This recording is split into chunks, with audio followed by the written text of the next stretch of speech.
우리가 이 세상을 두 눈으로 볼 수 있고 이 계절의 이 변화를 느낄 수 있다는 것은 큰 축복 중에 축복인 줄로 믿습니다.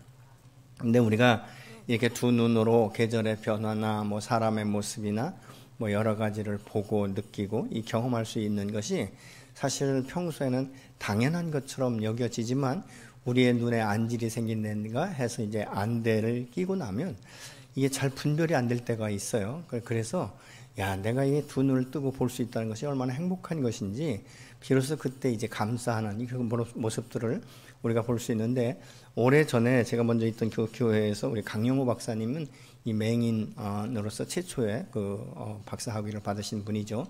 그분이 이런 이야기를 해요. 강 목사님, 내가 사실은 비록 맹인이 되었지만 뭐 어렸을 적부터 나면서부터가 아니고 이 중학교 다닐 때 친구들이 그 운동장에서 찬 볼에 눈을 맞았는데 그것이 원인이 되어서 실명하게 됐다. 근데 그때 당시에는 이 맹인으로서 할 수 있는 일은 이 마사지, 안마사 이것밖에 할 수 있는 일이 별로 없었다는 거예요. 그래서 자기가 이제 실명하게 되니까 모든 가족이 다 우울하고 정말 어떻게 살아가야 될까 이런 거에 대해서 굉장히 자꾸 이렇게 좁아지는 것이죠. 선택의 폭이. 그때 어머니가 그래도 너는 공부해야 된다 해서 이제 맹학교에 다니면서 공부를 하는 중에 그곳에 이렇게 섬기러 왔던 이 서근옥 그 여사님을 만나기 시작했고, 그래서 이제 교제가 시작되었고 연세대학을 나오고 이제 미국에 가서 박사학위를 받으셨죠. 그래서 이런 이야기를 해요. 내가 비록 맹인이지만 나는 이 세상에 눈뜬 사람 못지않게 나는 지금 잘 모든 것이 정말 하나님의 은혜로 여기까지 풀어졌다. 그러면서 그가 이 미국 백악관에서 이 보좌진에까지 오르게 되는 그런 그 위치에 올라가셨어요. 근데 이런 얘기를 하더라고요. 강 목사님, 내가 만약 그 마음에 한 가지 소원이 있다면 정말 우리 아내가 다른 사람들이 이야기할 때 다 미인이라고 얘기하는데 내가 그 눈을 떠서 우리 아내가 얼마나 예쁜지 뭐 이 미인이란 기준이 뭔지 좀 이런 거 아내의 모습을 한 번만이라도 눈으로 볼 수 있었으면 참 감사하겠다. 그것이 자기의 소원이다. 이렇게 말씀하시는 것을 들었어요. 그렇기 때문에 여러분 사실 결혼하신 분들은요, 피차 서로를 좀 존중히 여기세요. 얼마나 소중한지 이거 느끼셔야 됩니다. 이것을 느끼지 못한다면 당연한 것이고 받는 것을 원하는 이것이 인간의 모습인 것이죠. 사실 우리가 볼 수 있다는 것에 대해 얼마나 매일 감사하는지, 여러분 매일 감사하십니까? 내 눈으로 볼 수 있다는 것. 무엇보다 요즘에 이제 가을이 되지 않습니까? 그러다 보니까 이제 산이 약간 색깔이 바뀌기 시작하죠. 제가 이 청년회 때 한 그 맹인 형제를 만났는데 이렇게 얘기하는 거예요. 그때가 봄이었는데, 신영 형제님, 지금 이 나무의 잎의 색깔을 좀 얘기를 해달래요. 그래서 뭐 진녹색이고 뭐 처음에 나는 잎색이란 뭐 연초록 이런 얘기를 하는데 사실은 자기는 연초록이 어떤 것인지 진녹색이 뭔지 잘 모르잖아요. 그러면서 이런 얘기를 하더라고요. 참 형제님 참 좋게 했습니다. 이렇게 얘기하면서 자기는 이 계절의 감각, 이 아름다운 이 자연의 모습들을 감각으로 느끼고 냄새로 느낀다라고 얘기를 하더라고요.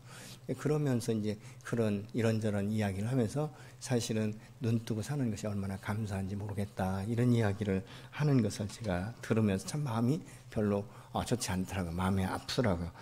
똑같은 청년인데 이제 그런 이야기를 하니까. 그래서 사실 우리가 눈 뜨고 볼 수 있다는 건 복중의 복인 줄로 믿으시기 바랍니다. 근데 우리가 눈을 뜨고 무엇을 봐야 되냐면 내가 지금 어떤 사람인지, 이 세상이 어떻게 돌아가고 있는지 이런 것들을 우리가 바라볼 수 있어야 되는데, 대부분 이 세상적인 삶을 살아가는 사람들은 이 세상적인 눈을 뜨고 있기 때문에 땅의 것을 요구를 해요. 땅의 것이 영원한 것처럼 붙들으려고 하고 있고, 그래서 이 세상 가운데서 자기의 어떤 신분과 권위와 정체성은 이 세상 가운데 돈을 많이 벌어야 되고 명예도 있어야 되고 권력도 잡아야 되는 것으로 생각을 해요. 그런데 우리가 전도서에 보면 솔로몬이 그런 이야기를 하잖아요. 내가 많은 경험을 했고 많은 것을 다 누려봤지만 사실은 이 세상의 것을 아무리 손으로 잡으려고 해도 이 바람을 손으로 잡으려는 것처럼 전부 다 손에 남는 것은 없더라. 헛되고 헛되며 헛되고 때도다 이렇게 이야기를 합니다. 그러니까 무엇보다도 우리가 눈을 떴다는 것은 이 육신의 눈, 이 세상을 보는 것도 좋죠. 그러면서 내 자신이 어느 정도인지 이걸 아는 것도 좋지만 더 중요한 것은 우리가 영적인 눈을 뜨고 땅의 것이 아니라 하늘의 것들을 바라볼 수 있고 정말 나의 소원이 아니라 하나님의 뜻이 무엇인지를 깨달아 아는 것, 이것이 큰 축복 중에 축복인 줄로 믿습니다. 우리가 예수 안에서 거듭나서 이 영적인 눈이 떠야지면 나의 신분과 권위가 무엇인지를 정확하게 알고 세계관과 가치관의 변화를 가져와요. 그래서 이 세상에서 작은 것에도 만족할 수 있고 행복을 누릴 수 있는 것이고 모든 것이 하나님께로부터 왔다는 것을 인정하기 때문에 우리가 이 소망이 우리 안에 있어서 늘 감사와 찬양과 영광이 돌리게 되는 줄로 믿습니다. 이 헬렌 켈러가 이 삼중고의 고통을 겪었던 사람이에요. 눈으로 볼 수 없고 들을 수 없고 말할 수 없는. 그래서 어느 날 어떤 사람이 그에게 찾아가서 이렇게 이야기했다는 거예요. 당신은 참 볼 수 없는 것 때문에 고통스럽겠습니다. 이렇게 이야기하니까 헬렌 켈러가 뭐라고 말하냐면, 예, 맞습니다. 뭐 이 세상 살아갈 때 약간의 불편이 있고 좀 고통스러운 일도 있지만 사실은 두 눈을 뜨고 내일을 볼 수 없는, 미래를 볼 수 없는 사람에 비하면 나는 참 행복한 사람입니다. 이렇게 이야기했다는 거예요. 여러분, 이 세상 것은 영원한 것이 없어요. 잠시 왔다 가는 것이고 내가 손으로 잡았다 놓을 수밖에 없는 것이고, 그래서 내 생명이 다하는 그날에는 사실 아무도 동전 1원짜리 하나도 손으로 붙들고 갈 수 없고, 어떤 명예, 뭐 대통령이 됐든 뭐가 됐든 그 명예를 내가 붙들고 갈 수가 없다는 것이죠. 더 중요한 것은 이 세상 가운데 역사가 나를 어떻게 평가하는가, 이런 것들이 매우 중요하지 않습니까? 그렇기 때문에 이 세상 가운데 역사를 두려워하는 사람은요, 그래도 나름대로 양심대로 살고 정직하게 살아갑니다. 그런데 많은 사람들이 명예와 권력을 지면 역사가 나를 어떻게 평가할까에 대해서 생각하지 않고 현재 누리고 있는, 현재 붙들고 있는 이 명예, 이 권력이 영원한 것처럼 그렇게 생각하고 살기 때문에 이 세상은 죄악으로 가득한 세상일 수밖에 없다는 것입니다. 무엇보다도 우리가 예수 안에서 거듭나면 내 영안이 열려서 하나님이 나를 어떻게 보실까? 그리고 과거에 내가 이 세상 가운데 살아갈 때 내가 주인이 되어서 내 소견에 오른 대로 살았지만 예수 믿고 거듭난 사람은 하나님의 말씀이 열리기 시작하고 하늘의 일들이 무엇인지를 깨닫기 시작하기 때문에 내 소원대로가 아니라 아버지의 선하신 뜻을 따라서 나의 목자 되신 그분의 그 인도하심을 따라서 한 걸음 한 걸음 나아가는 것, 이것이 바로 축복인 줄로 믿습니다. 여러분, 이 세상 사람들에게 그 질문 해보십시오. 당신의 미래에 어떤 소망이 있습니까? 이렇게 한번 질문을 해보세요. 대부분의 사람들이 잘 먹고 잘 사는 것 이해는 없습니다. 명예와 권력을 차지하는 것, 이것밖에 없어요. 그러나 예수 믿는 사람은 당신의 미래에 대해서 어떻게 생각하십니까? 하면 우리는 천국의 소망을 가졌을 뿐만 아니라 나는 이 세상 나그네 길을 살아갈 때 내 뜻대로 내가 주인이 아니라 내 마음 가운데 나를 위하여 이 땅에 오셨고 십자가를 지신 예수 그리스도, 그분이, 그 새로운 생명이 내 안에 들어왔고 성령이 나의 안에 들어오셔서 이제는 더 이상 내가 주인이 아니라 그분이 나의 주인이 되시기 때문에 나는 주인의 명령을 따라서, 주인의 말씀을 따라서 내가 사는 것, 그리고 이상 나그네 길에서 내 마음의 천국, 가정의 천국이 이루어지고 영원한 하늘나라의 천국을 나는 소망하면서 삽니다 라고 우리가 대답할 수 있어야 될 줄로 믿습니다. 사실은 우리가 이 여기에서 오늘 본문에 보면 이 바디메오는 육신의 눈은 비록 멀었지만 그의 영적인 눈이 뜨여서 이 예수님을 부르는 이런 모습들이 달라진 것을 우리가 봅니다. 그래서 이 예수님께서는 이렇게 말합니다. 내일을 볼 수 없는 사람들, 이 사람들은 사실 차라리 맹인이 되었으면 더 좋았을 것이다, 이렇게 말씀을 하고 있는데, 요한복음 9장 39절로 41절의 말씀을 보시겠습니다. 예수께서 이르시되 내가 심판하러 이 세상에 왔으니 보지 못하는 자들은 보게 하고 보는 자들은 맹인이 되게 하려 함이니, 바리새인 중에 예수와 함께 있던 자들이 이 말씀을 듣고 이르되 우리도 병인 아닌가 맹인인가? 예수께서 이르시되 너희가 맹인이 되었더라면 죄가 없으려니와 본다고 하니 너희 죄가 그대로 있느니라. 이 말씀은 사실 바리새인들이 나면서부터 맹인된 사람을 쫓아냈는데, 여기서 쫓아냈다는 이 원문상의 의미는 뭐냐면 그냥 집 밖으로 내쫓았다 이것이 아니라 출교시켰다는 거예요. 더 이상 어떤 유대인의 그 율법적인 이 모습으로 볼 때 너는 저주받았거나 너의 조상이 저주받았거나 아니면 너의 부모의 죄로 인하여서 맹인이 된 것이기 때문에 너는 이곳에서 출교해야 된다라고 그렇게 내보냈다는 것입니다. 그래서 이 주님께서 이 그들을 치료하시고 이 회복시키시면서 바리새인들을 향해서 말씀하고 있는데, 주님이 이 땅에 오시면 나타날 현상 중에 하나가 뭐냐면 이사야서를 통해서 이미 여호와께서 말씀하셨어요. 맹인들이 눈을 뜨게 될 것이다. 이사야서 29장 18절의 말씀을 보시겠습니다. 그날에 못 듣는 사람이 책의 말을 들을 것이며 어둡고 캄캄한 데에서 맹인의 눈이 볼 것이며, 이사야 42장 6절로 7절입니다. 나 여호와가 의로 너를 불렀은즉 내가 네 손을 잡아 너를 보호하며 너를 세워 백성의 언약과 이방의 빛이 되게 하리니 내가 눈먼 자들의 눈을 밝히며 갇힌 자를 감옥에서 이끌어내며 흑암에 앉은 자를 감방에서 나오게 하리라.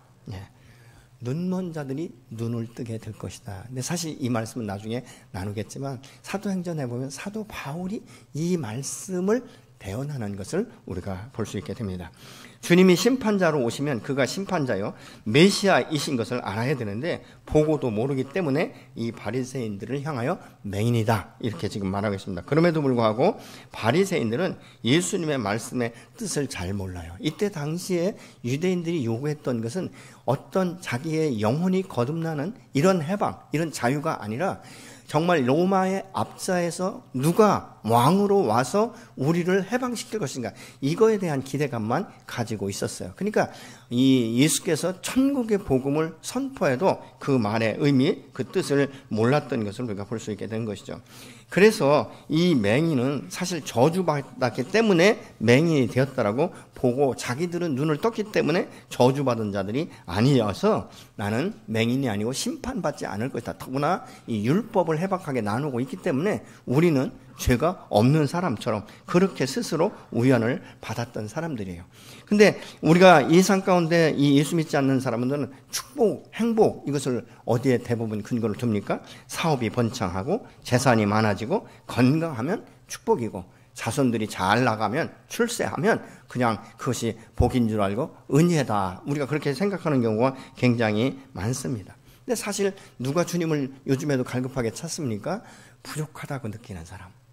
정말 육체의 질병이 들거나 물질이 없거나 자녀들이 속을 썩이거나 관계에 어려움이 오거나 이럴 때 대개 보면 무릎을 꿇고 하나님을 찾게 되는 것 아니겠습니까? 특별히 이 영적인 부분에 목말라 하는 사람, 내 영혼이 왜 이렇게 곤핍한가? 내가 이 세상을 살아가는데 어째 내 마음이 이렇게 팍팍한가? 정말 광야와 같은가? 이런 것에 대해서 생각하고 이런 것에 대해서 알고자 하는 사람은 주님 앞에 나가 기도할 수밖에 없게 되는 그 모습을 볼 수 있게 되는 것이죠. 하나님의 도움이 필요한 사람들은 대개 대체적으로 병들고 가난한 사람들로 치부하기가 굉장히 쉽습니다. 그러나 주님은 너희가 차라리 맹인이었으면 나았을 것이다 이렇게 말씀하고 있죠. 예수께서 예루살렘으로 이제 들어가기 위해서 여리고에서 떠났는데 이 여리고라는 것은 어디냐면 요단에 건너서 예루살렘을 거쳐가야 될 첫 관문이다 이렇게 볼 수 있어요. 여호수아에서도 보면 요단을 건너서 첫 번째 여리고성을 점령하는 이런 모습을 우리가 볼 수 있지 않습니까?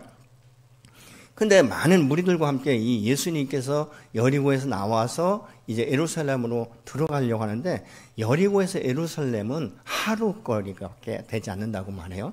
한 40km 정도 된다라고 말합니다.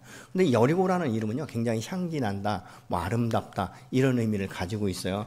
근데 그곳에서 예수님이 이제 마지막으로 이제 그 공생의 이 마지막 부분을 가시는 것이죠. 그래서 11장에 보면 이 예수님께서 예루살렘에 입성할 때 사람들이 막 자기 겉옷을 벗어가지고 막 길에 깔고 호산나 다윗의 자손이요 이러면서 정말 그 입성을 축하하고 말로 표현할 수 없을 만큼 환영하거든요. 근데 결국은 예수님을 누가 십자가에 못 박았는가? 그 사람들이 예수님을 십자가에 못 박았어요. 왜? 영적인 눈이 어둡기 때문에 자기들의 기대 이하에 미치지 못하기 때문에 결국은 예수를 십자가에 못 박는 결과를 가져온 것을 우리가 볼 수 있게 되는 것이죠.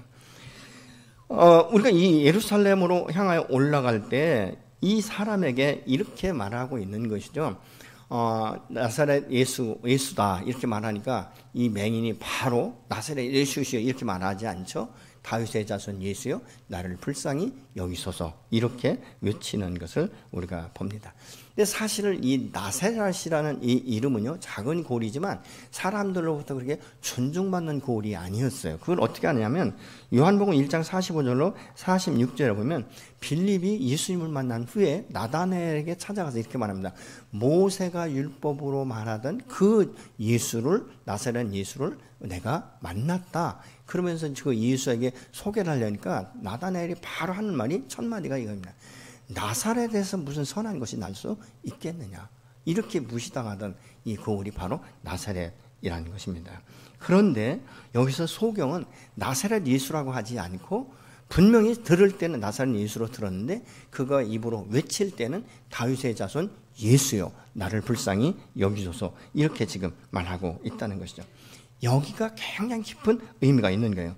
소경 바디메오는 육신적으로는 소경이었지만 영적으로는 예수가 누구인지를 알고 있었다는 것입니다. 수없이 성경을 읽고 율법을 논했던 서기관과 바리새인들도 이해하지 못했고 알지 못했던 예수를 앞도 보지 못하고 귀로만 듣던 이 거지 바디메오가 곧바로 이것을 이해했다는 것을 우리가 알 수 있게 됩니다. 우리가 예수를 이해하는 것은 지능지수가 높고 많은 학문을 얻고 지식이 많고 세상의 명예나 권세 이것 때문에 우리가 예수를 이해하는 것이 아니에요. 마음이 가난한 사람, 정말 주님을 만나고 싶은 사람, 우리의 죄를 어떻게 해방시킬 수 있을까 이런 고민을 가진 사람들이 예수를 만나게 되는 줄로 믿으시기 바랍니다. 소경 바디메오는 나사렛 예수란 듣고 방향도 모른 채 이제 소리치지 않습니까? 사람들이 자꾸 뭐라고 해요. 왜냐하면 저주받은 인간이라고 생각하기 때문에 좀 조용히 해, 잠잠히 해 이렇게 하거든요. 여러분 우리가 주님을 찾고 만나고 전도를 하고 우리가 주님 앞에 기도할 때 얼마나 이 세상적인 환경 이것이 우리를 방해하는지 몰라요. 여러 가지로 지금 방해하고 있지 않습니까? 이럴 때 우리가 환경에 우겨싸움을 당하면 그 자리에서 멈춰버려요. 그냥 우겨싸움을 당하면 낙심하고 좌절하고 포기해버린다 그 말이죠. 그런데 여기에서 만약 이 사람이 바디메오가 계속 소리치지 않았다면 과연 치료받을 수 있었을까? 우리가 생각해 볼 필요가 있지 않습니까? 그러니까 다윗의 자손 예수요 나를 불쌍히 여기소서 이렇게 말하고 있는데 이 예수를 우리가 어떻게 알고 있는가? 내 생각대로 믿는 예수가 아니라 나를 사랑하사 자신의 생명까지 십자가 앞에 내어주신 그 예수가 나와 무슨 관계가 있는가? 정말 나의 주인인가? 과거엔 내가 내 인생의 주인이고 내 삶의 주인이고 내 속에는 옳은 대로 살았지만 예수 믿고 나면 이제 그분이 나의 주인이 되시고 나의 목자가 되시고 그 성령을 통해서 나를 인도하실 때 내가 순종할 수 있는 이런 관계의 예수인가? 아니면 내가 필요할 때마다 나아가서 구하고 필요를 채워주셔야 되는 분이 바로 예수인가? 우리가 이 부분에 대해서 생각해 볼 필요가 있다는 것이죠. 세상 사람은 물론이고요. 많은 교회에 출입하는 사람들 중에서도 예수를 올바르게 이해하지 못하고 신앙생활하는 사람들이 얼마나 많은지 모른다 그 말입니다. 저는 어떤 때 목회자들을 만나고 신학생을 만나면 때로는 그런 질문을 해요. 자네가 믿는 복음의 핵심이 무엇인가? 자네가 믿고 있는 구원에 대해서 설명을 해봐라. 이렇게 얘기합니다. 굉장히 복잡한 것 같지만 단순한 거예요. 한 두 가지만 말씀드릴까요? 하나님의 사랑을 우리가 알고 예수가 나의 죄로 십자가에 죽었다. 근데 더 중요한 것은 뭐냐면 과거엔 내 인생이 내가 주인이었지만 예수 그때 그 보혈의 공로로 말미암아 내가 거듭나고 하나님의 자녀가 된 후부터는 나의 주인, 내 삶의 주인은 주님이십니다. 이것이 복음이에요. 많은 사람들이 이거 오해하는 게 뭐냐면 예수 믿으면 축복받고 예수 믿으면 병이 치료되고 예수 믿으면 잘되고 이렇게 착각하고 있어. 오해하고 있어요.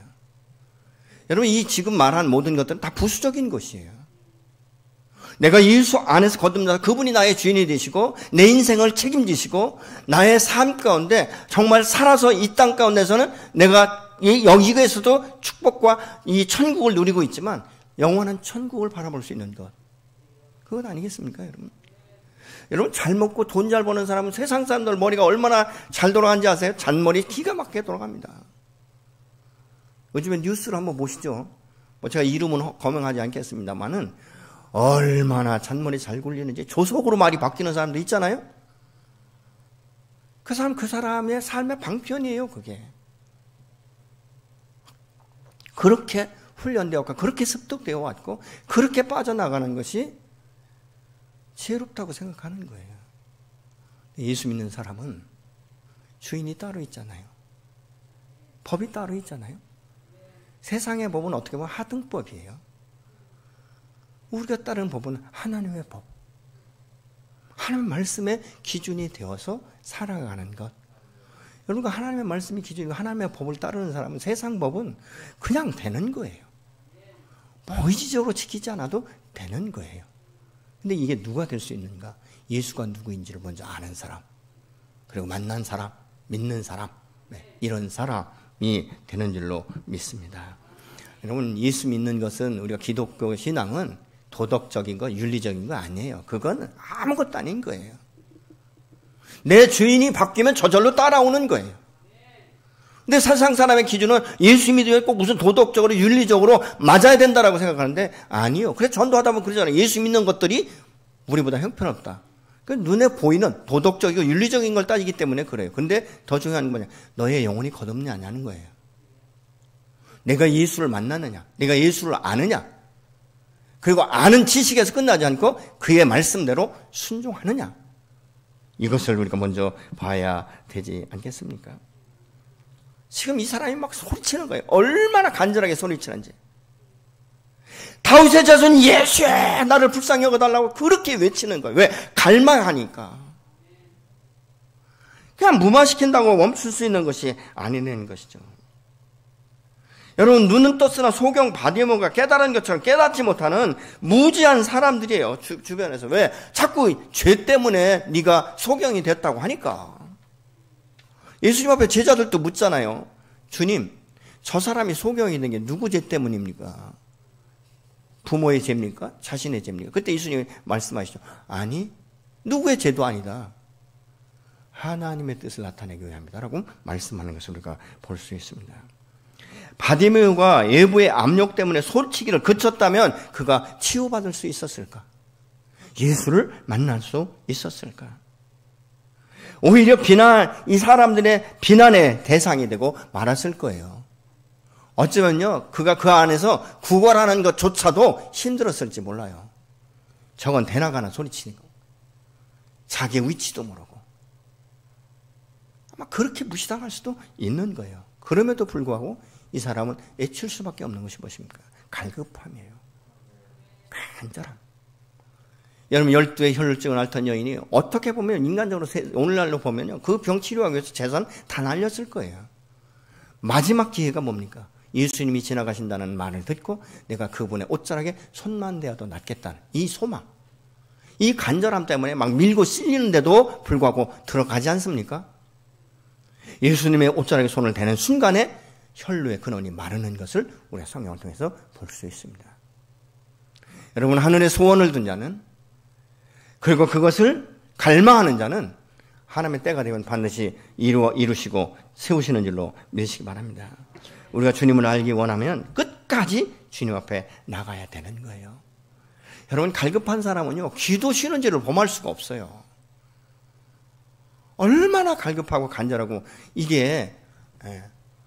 그래서 우리가 이것을 기도하지 않으면 우리 절망 가운데 빠질 수밖에 없는 경우가 허다하게 많잖아요, 우리 인생 가운데. 여러분, 기도는 한두 번 하고 끝나는 것이 아니에요. 이건 도깨비 방망이가 아니에요. 나 이거 필요해요, 이거 주세요. 나 병 치료해 주세요. 이렇게 해서 단번에 끝나지 않는다는 거예요. 그렇다면 예수님께서 기도에 대해서 말씀하실 때 구하고 찾고 두드리라는 말씀 안 하셨을 거예요. 근데 구하고 찾고 두드리라. 언제까지? 열릴 때까지, 찾을 때까지 얘기하잖아요. 이건 뭐예요?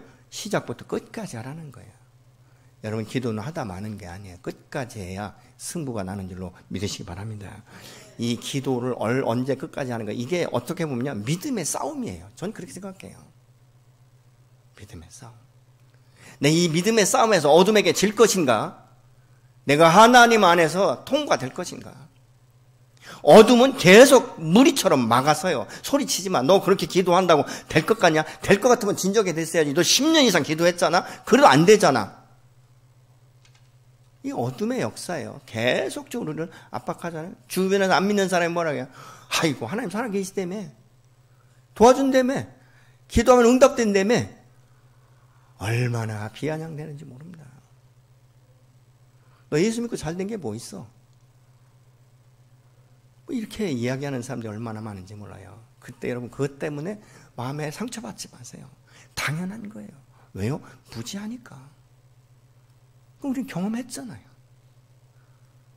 내 안에 성령이 오셨잖아요. 날 도와주고 계시잖아요.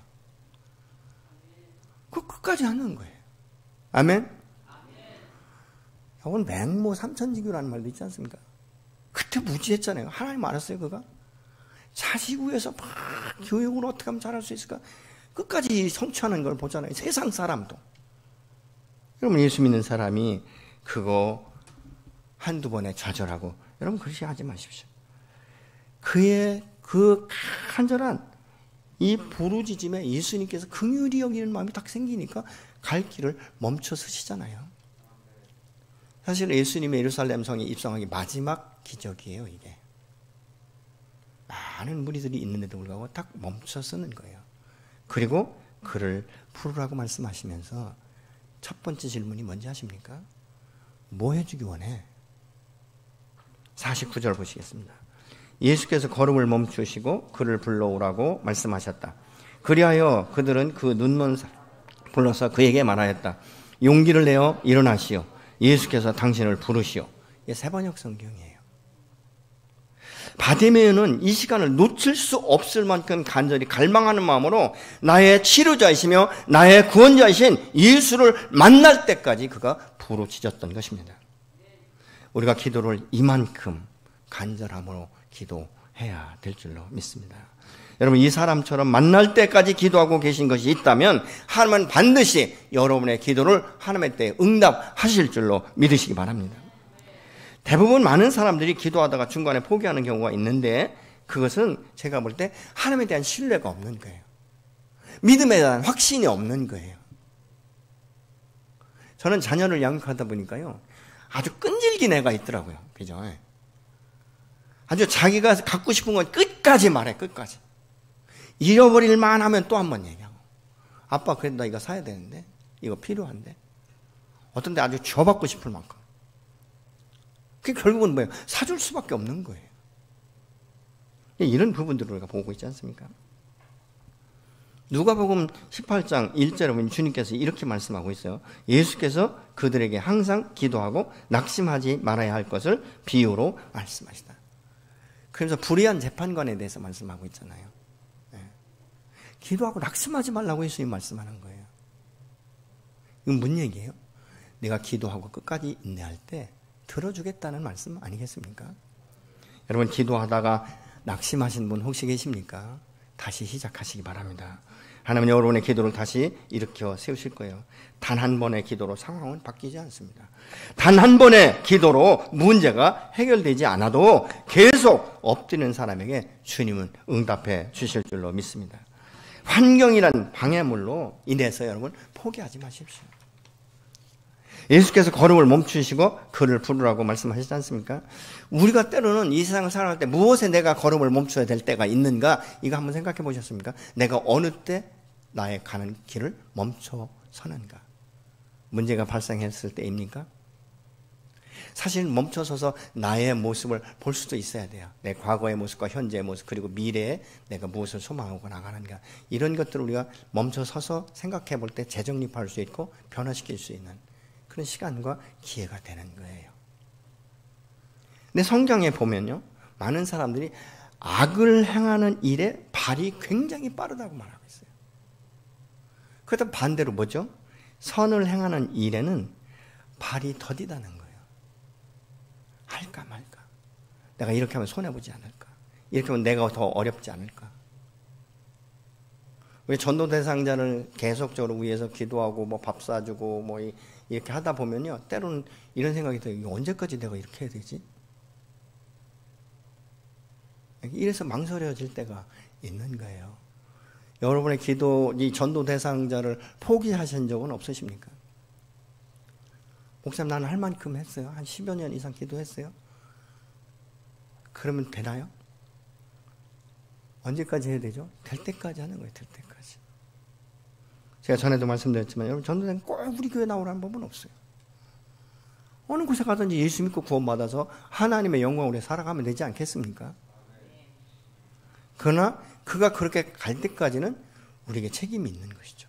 기도해주고 말을 해도 격려해주고 위로해주고 차 한 잔이라도 사줄 수 있으면 사주고 어떤 분들은 계산하냐. 내가 10번 사도 한 번은 사야지. 네가 암만 전도 대상자라도 한 번은 사야지. 그래야 사람 아니냐? 자기 기준에 못 미치면 그게 끝이에요. 아니에요. 한 번 더 하는 거예요. 한 번 더. 여러분 전도는 시작해서 끝을 봐야 되지 않겠습니까? 예수님께서 그를 부르신다고 말을 합니다. 그러니까 이 50절에 보니까요. 그가 자신의 겉옷을 벗어버리고 일어났다고 말해요. 뛰었다고 말하는데 어떤 분들은 또 이렇게 말을 해요. 아니 맹인이 무슨 방향도 모르고 뛰나? 아니요. 제가 경험한 사람들은요. 감각적으로 이 사람들이 얼마나 잘 느끼는지 모릅니다. 소리 나는 곳을 향해서 감각적으로 뛰고 있는 거예요. 근데 이 겉옷을 벗어 던졌다? 이때 당시에 사실은 이 사람의 위치에서 보면요. 이게 밤에는 이불이에요. 낮에는 겉옷이지만 밤엔 이불이라고요. 여러분 황량한 바람이 몰아치는 곳에 이불 한 점 없이 누워서 잘 수 있는지 아십니까? 제가 먼저 충대에 근무할 때인데 한 번은 교수님이 그러더라고요. 내가 그냥 지리산 갔다 얼어 죽을 줄 알았다고. 학생들이 말을 안 해줘가지고요. 자기는 그냥 애기 담요 하나 가지고 갔대요. 근데 애들 보니까 다 저들은 막 옷을 입고 다 왔더라는 거예요. 그래서 그 애기 담요 하나 덮고 자는데 얼어 죽을 뻔했대. 자기만. 준비를 못 해가지고. 그만큼 춥잖아요. 근데 자기의 겉옷을 벗어버린 거예요. 또 이것을요, 열왕기상 같은 데는 어떤 명예, 어떤 부름, 이런 권위가 있어요. 엘리야가 엘리사를 부를 때 자기의 옷을 벗어서 딱 던져버립니다. 그걸 느꼈어요. 그래서 엘리사가 엘리야를 따라가잖아요. 이게 겉옷이라는 걸 그렇기 때문에 여러 가지 형태로 그때 당시에 쓰임받을 수 있는 거예요. 그럼에도 불구하고 그가 겉옷을 벗었다는 것은 무엇일까? 자기의 권리를 포기했다는 거예요. 내가 예수를 만나는 데는 이 거치성스러운 것이 더 이상 필요 없다는 것이죠. 겉옷을 벗고 예수님께 뛰어나갑니다. 근데 참 재미있잖아요. 헐레벌떡거리고 뛰어왔는데 주님이 딱 당도할 때 이러는 거예요. 너 내가 뭐 해주기 원해? 우리가 얼핏 생각하면 다 아실 텐데 뭐 맹인이 바랄 게 뭐가 있나? 근데 이와 유사한 질문이 요한복음 5장에도 나와요. 베데스다 연못에 38년 된 환자가 누워있는데 예수님께서 그를 찾아오셔서 이렇게 말씀하죠. 너 낫기 원하냐? 이게 안 믿는 사람들한테 이 얘기하면요. 누구 약 올리나? 이렇게 생각할 수 있어요. 근데 뭔지 아십니까? 네 마음건대 소원 한 가지가 뭐냐는 거예요. 네가 정말 낫기 원하냐? 재확신시키는 거예요. 아마 이 사람은 여러 가지 소원이 있을 거예요. 내가 말이죠. 맹인이 돼가지고 얼마나 사람들로부터 무시당하고 멸시당하고 천대받았는지 제가 눈으로는 볼 수 없지만 그 사람들의 말, 억양, 어투 이런 것에서 제가 그걸 느꼈어요. 나 여기에서 해방되게 해주세요. 내 인생 가운데 이제 더 이상 내가 구걸하면서 사는 인생이 내가 그런 팔자로 살고 싶지 않습니다. 나에게 물질을 많이 주셔서 그래도 좀 내놓으라 할 수 있는 어떤 집이라도 번듯한 데서 내가 먹고 살게 해주세요. 이렇게 할 수도 있어요. 근데 그건 딱 한 가지잖아요. 나 보고 싶습니다. 하나님이 지금 여러분에게 찾아오셔서 여러분의 이름을 부르면서 너 내가 뭐 해주기 원해? 자, 지금부터 하나, 둘, 셋 하면 큰 소리 한번 해보세요. 하나, 둘, 셋. 왜 말이 없어요? 입신하셨어요? 전 그렇게 생각해요. 여러분이 지금 대답하지 않는 것은 어떤 분들은 소원이 뭔지 모르는 거예요. 어떤 분들은 소원이 너무 많아요. 건강도 해야 되겠고 자식도 잘 나가야 되겠고 돈도 벌어야 되겠고 명예도 있고 싶고 학벌도 더 높이고 싶고 뭘 해야 될지 몰라요. 어떤 분은 그럴 거예요. 한 가지 소원 말하니까 한 가지 말하고 주님 한 가지 더 하면 안 될까요? 한 가지 더 해주니까 아니 한 가지 더 하면 안 될까요? 여러분의 평소의 마음의 소원이 뭐냐는 거예요. 단 한 가지 소원. 이게 뭘까? 많은 분들은 자기의 육신을 위해서 구하실 거예요. 근데 영적인 눈이 열린 사람은 하나님의 뜻을 구할 거예요. 우리는 하나님의 영광을 위해서 산다라고 많은 사람들이 말해요. 근데 그 영광을 위해서 어떻게 살 것인가라고 질문하면 말문이 막히는 사람도 있습니다. 여러분, 이 세상에서 살아갈 때 하나님 공평하신 분이세요. 그렇기 때문에 나의 어떤 위치, 나의 환경, 나의 외모, 내 마음의 상처, 여러분, 이것 붙드시면 안 됩니다. 하나님이 나를 이 땅에 보내신 목적이 무엇인가요? 오히려 상처는 독이 될 수도 있지만 상처는 거름이 될 수도 있어요. 왜 그런지 아십니까? 내가 받은 상처를 주 안에서 십자가 안에서 예수의 보혈로 해결하고 예수의 사랑, 하나님의 사랑이 내 안에 은혜로 녹아나면 상처받은 사람은 오히려 내가 위로할 수 있고 격려할 수 있고 세워줄 수 있는 거예요. 똑같은 환경, 똑같은 상처를 받았어도 독으로 여기는 사람은 죽을 때까지 그 독에 젖어 살아요. 자유가 없어요.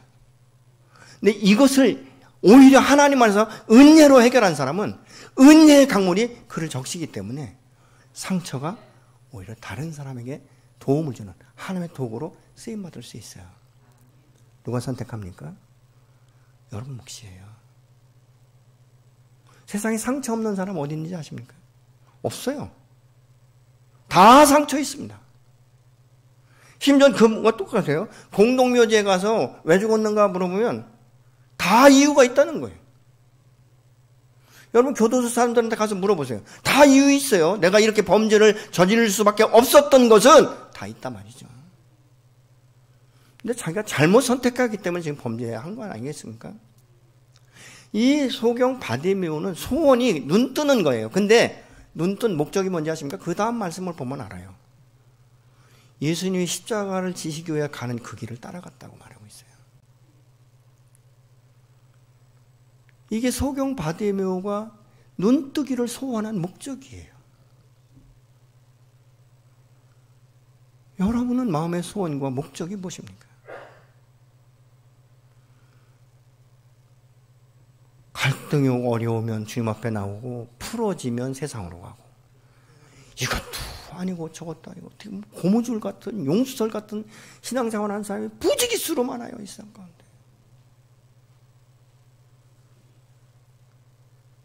얼마나 찔긴지 몰라. 예. 여러분 힘들지만 끊으실 때 여러분이 살 것 세워지는 줄로 믿으시기 바랍니다. 그 문제를 끊고 십자가 앞에 내려놓을 때 문제가 해결되는 줄로 믿으시기 바랍니다. 그리고 주님을 따라가는 거예요. 그럼 다 사역자가 되냐? 다 목사가 되냐? 아니에요. 평신도도 사명자예요. 여러분 있는 직장, 여러분의 가정, 그 가운데 주님의 뜻을 이뤄내기 시작하는 거예요. 부족하죠. 그러니까 기도하는 것이죠. 저는 제가요, 학벌도 좋고 이러면 정말 돈도 많고 그러면 글쎄요, 지금처럼 내가 주님을 구할까? 일단 그런 생각도 해봐요. 일단 제가 목회를 하면서도 하나님께 사인을 주실 때가 있어요. 기도해야 되는데 기도하지 않으면 하나님이 사인을 주세요. 마음을 주세요. 근데 어떤 때는 너무 피곤한 거예요. 아, 주님 아시잖아요. 내일부터 할게요. 제가 고지랄하고 있더라고요. 네. 근데 이게 한 번 안 되잖아요. 그럼 하나면 다음 브레이크를 또 거세요. 다음에 브레이크를 딱 거세요. 결국은 무릎을 꿇을 때 문제가 해결돼요. 저 같은 경우는 그래요. 근데 감사한 게 뭔지 아십니까? 한 번으로 끝나지 않고 두 번, 세 번 돌아설 때까지 지도하시는, 말씀하시는 주님이 계시기 때문에 일어나게 되는 줄로 믿으시기 바랍니다. 여러분, 우리가 주님을 만나는 것은 얼마나 기쁨이 충만해지는지 말이죠. 그러나 그의 소원은 눈뜨고 보는 것이었지만 사람은 다 소원이 있어야 돼요. 나를 불쌍히 여겨달라는 이 말은 굉장히 사실 막연한 거예요. 구체적인 질문을 하는 거예요. 너 나를 불쌍히 여겨달라고 했는데 뭘 불쌍히 여겨야 되는데 구체적인 한 가지 소원. 이 소원을 제가 생각할 때 여러분들은 말씀하실 수 있어야 됩니다. 주님이 오늘 찾아오셔서 여러분 이름을 부르실 거예요. 아무개야, 나의 소원이 뭐냐? 여러분 우리가 울어도 목적이 있어야 되잖아요. 엘리야는 제사장에 있는 분하고 이 한나가 기도할 때 술 챘냐고 물어보잖아요. 오죽하면 어린 사무엘에게 말씀하시는 하나님께 엘리야에게는 말씀하지 않으시잖아요. 왜요? 영적으로 선택해져 있기 때문에. 여러분 주님의 음성을 듣는 것이 축복인 줄로 믿으시기 바랍니다. 그러니까 이거 낫기로는 해요. 그때 예수님께서 이렇게 말씀합니다. 내 믿음이 너를 구원하였다. 물론 많은 의미가 있어요. 여기에서 볼 때 이 문맥상을 볼 때 이가 눈을 뜨고 예수를 따랐다는 것을 보면 육체적인 눈을 뜬 것만이 아니라 영적인 구원도 받았다. 우리가 그렇게 미루어 볼 수 있죠. 내 믿음이 너를 구원하였다. 여러분 우리가 10명의 문둥병자를 예수님께서 제사장에 가서 보이라고 다 치료하셨습니다. 다 치료됐어요. 근데 예수님께 다시 돌아온 사람은 사마리아 사람이죠. 감사하잖아요. 그때 예수께서 말씀합니다. 내 믿음이 너를 구원하였다. 그 한 사람만 구원에 대해서 말씀하시는 것을 우리가 볼 수 있습니다. 사도 바울은 말이죠. 영안이 열리기 전에는 나름대로 하나님의 영광을 위해서 얼마나 잘 살았는지 몰라요. 율법에 해박하고 막 이런 사람이에요. 근데 가만히 보니까 이 예수 믿는 사람들이 엉뚱한 짓을 하는 거예요. 하나님을 잘못 섬기고 있는 거예요. 자기가 볼 때, 율법적으로 볼 때. 야, 이거 안 되겠다. 이거 잡아드려야 되겠다. 그래서 다메섹으로 올라가는 중에 사도행전 9장에 예수를 만나잖아요. 그러니까 막 빛이 임하고 음성이 들리니까 당신 누구죠? 이렇게 질문하니까 내가 핍박하는 예수다 이렇게 말씀하세요. 사도 바울은요, 자기가 하는 행동이 하나님의 영광을 위해서 하는 줄 알았는데 핍박하는 예수라고 말씀하는 거예요. 그러면서 눈에 이제 이렇게 비늘 같은 게 딱 끼니까 3일 동안 앞을 보지 못할 때 이 주님께서 이 아나니아에게 말씀하셔서 가서 안수하게 하고 3일 만에 비늘이 떨어지면서 이게 눈으로 보잖아요. 그러면서 하나님의 음성을 듣기 시작합니다. 넌 이방인의 사도다. 어두운 곳에 가서 빛을 전파해라. 이렇게 말씀하니까 이 사도 바울이 아그리빠 왕 앞에서 이렇게 말합니다. 사도행전 26장 18절 보시겠습니다. 이것은 그들의 눈을 열어 주어서 그들이 어둠에서 빛으로 돌아서고 사탄의 세력에서 하나님께로 돌아오게 하며 또 그들이 죄사함을 받아서 나에 대한 믿음으로 거룩하게 된 사람들 가운데서 듣게 하려는 것이라 하고 말씀하셨습니다. 이 세번역 성경이에요. 자기를 세운 것은 자기를 어둠에서 빛으로 보게 하셨던, 영적인 눈이 멀었던 맹인에서 영적인 눈을 뜨게 하신 분이 이 상 가운데 어둠 가운데 놓여있는 자기와 같은 상태에 놓여있던 사람들에게 이 생명의 복음을 증거해서 그들이 다시 빛으로 나와 이 눈이 뜨여지기를 원한다라고 바울은 말하고 있어요. 이것이 하나님께서 자기에게 주신 사명이라는 거예요. 오늘날 우리가 다음 주에 있는 이 전도 집회 하는 이유, 목적이 뭐죠? 똑같은 거예요. 내가 어둠의 그늘에 앉아있다가 복음을 듣고 새로운 생명을 얻어서 이제는 하나님과 함께 동행하고 성령을 따라서 나의 주인이 아니라 그의 주인 되심을 인정하며 나갈 때 내 안에 누려지는 행복, 이 기쁨, 안정감, 이 환경이 우거쌈을 당하는 그 안에도 소망이 끊어지지 않고 낙심하거나 좌절하지 아니하고 사신 여호와 전능하신 하나님을 바라볼 수 있는 믿음의 주여 온전케 하시는 그분을 내가 믿는 것처럼 이도 그렇게 되기를 원하는 것 아니겠습니까? 그게 전도하는 것이죠. 내일부터 있는 이 전도 집회는 사실 이 기도에 집중할 거예요. 전도 대상자들을 위해서 집중할 겁니다. 그러니까 이 전도 대상자를 기록하신 인도자 분들은 특별히 나오셔서 함께 기도하실 때 귀한 은혜의 시간이 될 줄로 믿으시기 바랍니다. 여러분, 우리가 이 사명을 받았기 때문에 사실 전도하는 것이고, 저 어둠에서 지금도 외치잖아요. 내가 어떻게 살아야 될지, 내가 지금 이 환경 가운데 어떻게 벗어나야 될지 모르고, 이 코로나 팬데믹으로 인해서 정말 세상에 살 맛이 없다라고, 소망이 없다라고, 참으로 이 세상이 멸망되기를 원하는 그들에게 가서 우리가 빛의 주님을 증거하는 거예요. 소망이 있다. 너무 좌절하고 낙심하지 마라. 당신을 일으켜 세울 분이 있다. 당신에게 새로운 소망을 주시고 당신을 새롭게 세울, 당신의 환경에 우겨쌈을 당하고 있는 이 상태에서 벗어나게 하실 분, 그분이 바로 예수다 라고 우리가 전해야 되지 않겠습니까? 이것이 저와 여러분의 사명이에요. 특별히 가족권이 이루어지지 않은 분들은 금식하십시오. 한 끼라도, 다음 한 주간 금식하시고 그 시간에 집중하시기 바랍니다. 하나님께서 여러분의 기도와 여러분의 눈물을 반드시 들으시고 응답하실 줄로 믿습니다.